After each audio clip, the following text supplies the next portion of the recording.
Hi everybody, I'm Joe. And I'm Mary. And we're Book Buds! And today we're talking about our summer TBR. We get excited to have some nice relaxing books, or in Joe's case, like thrillers, to head into the summer with. So let's get into it. You want to go first? What are you going to be reading this summer? Sure, I love summer reading. The Grip of It by Jack Jemk. My friend gave me this. I don't know too much about it, but it's a terrifying haunted house horror novel.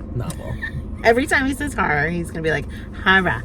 Because I have to look at you because I know you're going to make fun of me. It's hilarious. So this just looks really good. I don't know anything about it except for that. I'm so excited. They say that it's terrifying. Awesome. I don't want terror on my summer, but we'll see that in a moment. She wants lollipops and candy canes. Yeah. All right. Anybody ever hear of this? I've never heard of this author or this book. So okay, cool. All right, so the first couple I'm going to be sharing are steamy fantasies, and they popped up in some like Goodreads or some email or something like a few months ago, and I'm like, yeah, I want some steamy fantasies for the summer. So the first one is The Hurricane Wars by Thea Guanzon. So there's a character named Taliesin, and she's an orphan, and she was raised in this evil emperor time, and she has some magic in her that has been disappeared for years, and nobody knows that this magic is still around, and she has this magic, and so she's going to rebel, and the emperor's son is his evil weapon that he has, and they clash and battle. But then we have enemies to lovers. Mary loves that. Yes. So it sounds like it's gonna be fun. I'm excited. Okay, that's fun. Yeah, great. Okay, so my next one is Two Dark Reigns by Kendar Blake. And I'm so excited about this series. My friend gave me these books. She gave me the whole series, and I'm just blowing through them. I'm on the third one, and I love it. Mary already read it, and she's rereading it with me, which is very exciting for me, because now I have somebody to talk about it with, and she has all the information. I loved them. They were really good. Every generation, triplets are born, and they have to fight to the death to get the throne. And there's just so much more to it. It is so good. Yeah, it's really complicated and dark and twisted, and things you wouldn't normally expect in a book like this. I really feel like it's unique. Right. Yeah. I'm so excited. Good series. Yes. Okay, my next one is Fall of Ruin and Wrath by Jennifer Armentrout. So she's the author of From Blood and Ash. We've heard of this one, and it's been on my TBR. And I haven't read From Blood and Ash, and I'm wondering, do I need to read that before I dive into this other series? I don't know. I'm going to do a little research. Let me know, guys, if you know if I should read From Blood and Ash before Fall of Ruin and Wrath. But this one is the first in another series. This is another one that's a steamy fantasy. And in this one, the gods destroyed the world, and there's only 9 cities remaining. And Callista has some kind of special gift with intuition. And she's laying low and hiding out as a courtesan to a baron. And then she gets assigned to be a companion to some prince or something like that. So that's where we get to the steamy parts, I'm sure. Seems like it could be really good. I'm excited to try this author. I've been meaning to for a while. I mean, a companion to a prince. What else are you going to do? Sounds great. That's right. Okay, so my next one, I'm just going through the Frida McFadden books, and the next on the list is Do Not Disturb. So it's about Quinn. She commits a crime, and she's on the run from the police. She needs to get away before they discover her and what she did. And she ends up in this hotel, and it has quite a history, and it's just they say it's a Hitchcock psychological style thriller, which I love. So cool. Sounds fun for you. Yeah.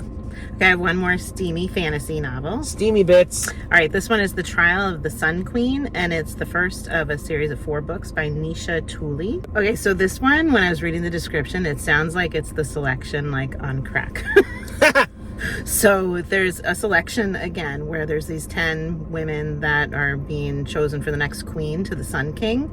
And so the main character is Lore, and she's not from the same area as these people.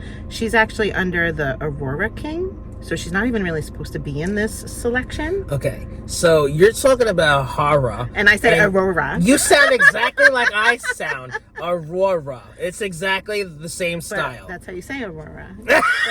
Oh, okay. But for horror, you say horror, not horror. You just pick and choose when you want to have your little accent. Continue, carry on. Anyway, so she was, growing up, I guess, with King Aurora. And she's now in this contest to be the queen for the Sun King. But she's filled with angst and whatnot, and she wants to rebel. And so is it going to be rebellion or is it going to be love? What's it going to be? A little of both. We'll see. All right, cool.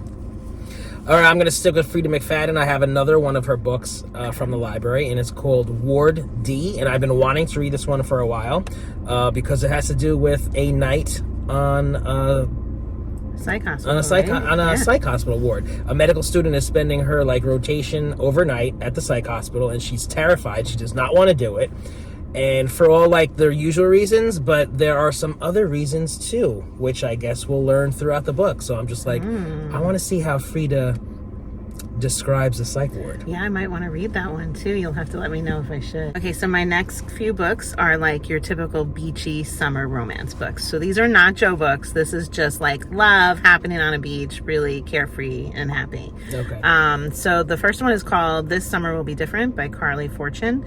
So the characters in this book, we have Lucy, who is drawn to Felix, and each summer they get together, but they shouldn't be together, so they're never actually staying together. And then he's the younger brother of her BFF, of course, right? So then the BFF is getting married, and she has a freak out a week before the wedding, and she runs off to an island. So we have an island setting for this little romance. So Lucy goes to help her out, and Felix is there. So of course they're going to be drawn together. It's going to be magical, and I'm going to love it. I'm excited for you. Thank you. All right, so my next one is Do What They Say or Else by a French author, Annie Ernaux, but say that in a French way. Okay. I can't say it. And this is basically a coming-of-age story about a girl who's transitioning from middle school to high school, and it just deals with a lot of different issues that are going on in her life with her parents, her sexuality, friend groups, this and that, and it's kind of stream of consciousness style writing. Oh, okay. It looks like a short read too. Yes, it's nice and short, and it won some awards. So how did you hear about it? This was gifted to me by a friend. Cool. Okay, my next beachy one is the Rom-Commers by Catherine Center. So this one sounds really fun and light. I mean, it's a rom-com based kind of thing, right? So it's about a writer who wants to be able to get some screenwriting done, and she was offered an opportunity to rewrite or edit this famous guy's script or whatever they call it. And so he's super grumpy, and he's not actually interested in it being rewritten. He's just pushing that one through to try and get another one approved instead. But she's diving in and trying to make this the best that she can possibly make it. So they kind of clash, but then of course they're gonna have their own little rom-com thing between the two of them and find their love. Whenever I hear the term rom-com, I always think of in the movie a montage of them trying on clothes in the store for sure, with an upbeat song. And I'm sure they're gonna do that in this book. You have to let me know. I'll let you know. Hysterical. All right, so my next one, I was in the bookstore one day just browsing as I often do, and I came across this epic looking fantasy, Odin's Child, The Raven Rings by Siri Peterson. I'm pretty sure this is translated from another language. I'm not sure which one, but this just looks awesome. I'm in the mood for something of this nature. Something meaty. Yeah, and look at this. This is a tale of some sort, and look inside. Ooh. And chopped off. Yeah. It sounds good. It says that this is an original fantasy with Norse roots. Okay, cool. That could be a lot of fun. All right, I have one more beach one. I have Beach Read by Emily Henry. So this one, we have two authors in beach houses next to each other. Okay, so the woman, she writes romance novels, and I don't think they know each other at the start of summer. And the man, he writes these great novels. Okay, and they're both at the beach, and they have total writer's block, and they're trying to get a story written.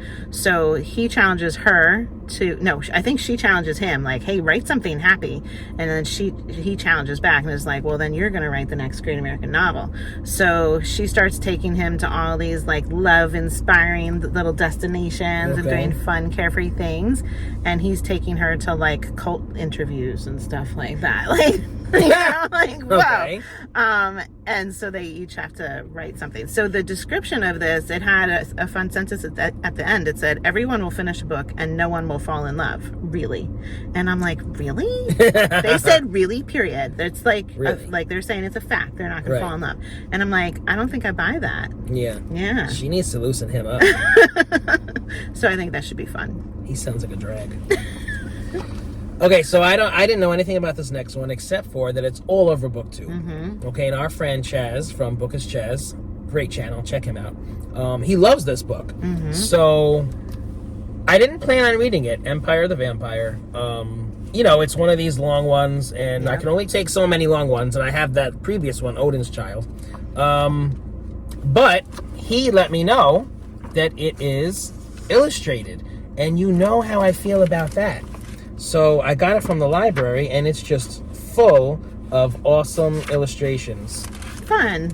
That does make it more appealing to you. Just to find one at random. And it does sound really good. And he says the vampire lore is very different in this, and he loves it. Yeah, it got good reviews when it came out. I almost picked it up at one point, but then I was like, oh, it's so long, and I wasn't looking for a long book at the time. Right. So I put it down, but if you're going to be reading it, I think I might have to also. And I think the sequel's out, so you like to roll into. Yeah, I do. Yeah, I don't like to wait for the next book, so that will help me get along. Is it just 2? Do we know? We don't know. We don't know. Meaning I don't know. Maybe Chaz knows what's going on.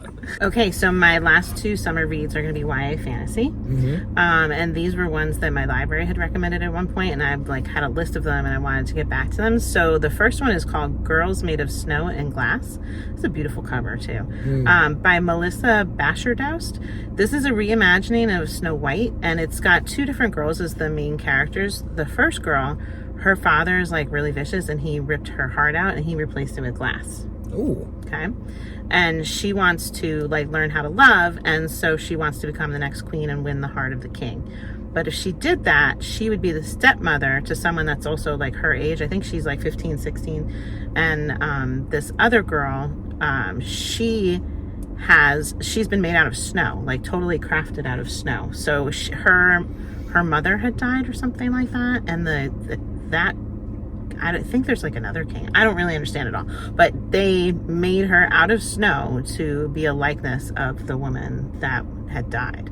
So we have a child made of glass and a child made of snow. Wow. And one looks up to the other, but they're also going to end up being rivals. So I'm just it sounds so interesting. Mm-hmm. You know? Yeah, that does sound good. I'm intrigued. Okay, so my last one is Kelly Barnhill, The Girl Who Drank the Moon. And I just didn't realize how popular this book is. It's all over YouTube. It's just out there, so I was just I should give it a try, because this one over here gave it a try, and I didn't like it, and she didn't like it. I liked the whole beginning. I think you might like it. I don't know, but just when it got to the action sequence, it fell off. There was nothing, building, and then nothing, and that just made me mad. But the story before that was good. So, what is it? The town thinks that the witch takes sacrifices. Yeah. Takes sacrificial children or something. Yeah. But it's not true. Yeah. She's a good witch. Yeah. Right? Yeah. I'll be interested to see if you have a different experience than me. Yeah. Yeah. Cool. I'm glad you're reading it. Give it another shot on BookBuds. Mm-hmm. Okay, so my last one is The Fever King by Victoria Lee. And this one is a duology, and I think there's 2 novellas. So it's a little different. It's kind of like a dystopian fantasy. There's this viral magic that attacks and kills Noam's family. And when this attack happens, he ends up in the hospital. And when he wakes up, he has some kind of special gift with technology. And they call it, he becomes a technopath because of this virus. So it's really different, right? That I wouldn't have expected something like that, right? Yeah. So he has this gift with technology, and the evil minister dude, whoever he is, wants to use him and his abilities. And the main character is he wants to fight for freedom of immigrants, and because his family were immigrants, and so he secretly goes and he's helping this guy, but he has his own mission in mind. But then the minister has a son who he's drawn to, who's I think cruel and vicious, but also really beautiful. So he's not quite sure which way things are going to go, because his heart is drawn to this minister's son, but he has this mission in mind as well. So I think it sounds so different and so fun. We have a great summer ahead of us. I know, I'm excited. normally like I'm an impulsive reader and I just pick the next book that my eyes fall on. But this was kind of fun to think about, taking a vacation and what do I want to read and what's going to happen this summer. So I'm looking forward to it. It's fun to plan the summer reads. Yeah. Do you guys have any good summer reads? What are you planning? Are any of these something that you might add to your list? Let us know. If you're enjoying Book Buds, give us a thumbs up. And share us with your friends. And subscribe to our channel, Book Buds! Are they freaking kidding me with these bloopers? So unfortunately... What was that? Unfortunately. I don't know what any of those are about. Get me in here.